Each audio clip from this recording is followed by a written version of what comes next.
Je suis rentré chez Bearing Point dans une équipe qui s'occupe de toutes les problématiques liées au digital et à la relation client. Pour être un bon consultant, je pense qu'il faut surtout s'attacher à montrer 3 choses. La première, c'est une forte capacité d'adaptation en fonction de votre environnement. Vous allez être amené à être en interaction avec des gens qui font des métiers différents, qui travaillent dans des secteurs différents, qui sont souvent de niveaux hiérarchiques différents, donc qui ont des méthodes de travail et des façons de penser très divergentes. C'est un travail qui peut parfois demander une grosse charge de travail, qu'il faut être capable d'encaisser. Et enfin, je dirais le troisième point important, c'est plus la capacité d'écoute que l'on a de notre environnement, à la fois en interne au sein de votre cabinet de conseil, mais aussi chez vos clients. En interne au sein de votre cabinet de conseil parce que ça va fortement orienter votre carrière au sein de votre compagnie. Vous êtes responsable de l'orientation que vous donnez à votre carrière dans le cabinet. Et en externe, donc chez vos clients, parce que c'est comme ça que vous arriverez à développer à la fois la relation avec votre client, mais aussi le business qui va y être associé.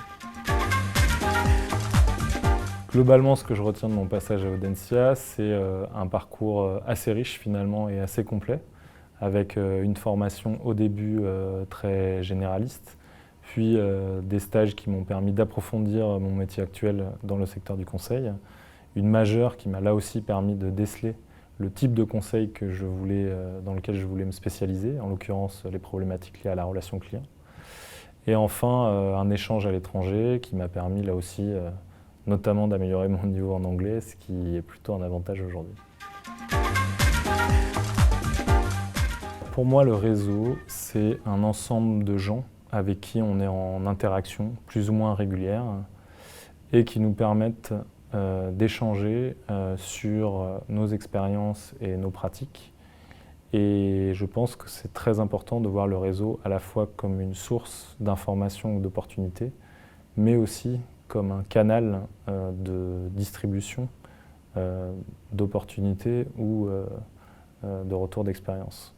Le réseau marche dans les deux sens et il est important à la fois de lui donner pour que le jour où vous en avez besoin, vous puissiez y trouver ce que vous recherchez.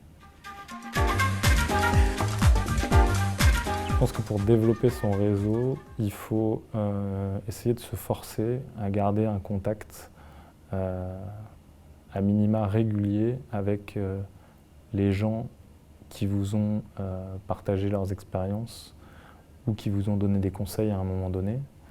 Parce qu'au cours de votre carrière, si vous maintenez cette relation, vous serez en mesure d'accéder à des opportunités qui n'existent pas par d'autres canaux et à développer certaines compétences que vous ne pourriez probablement pas acquérir sans l'aide de votre réseau.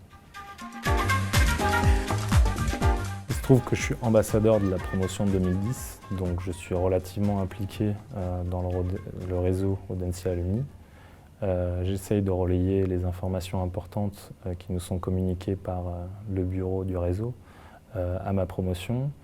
Et j'essaye aussi de mobiliser ma promotion, notamment sur les temps forts de l'année, l'organisation d'événements regroupant toutes les promotions par exemple.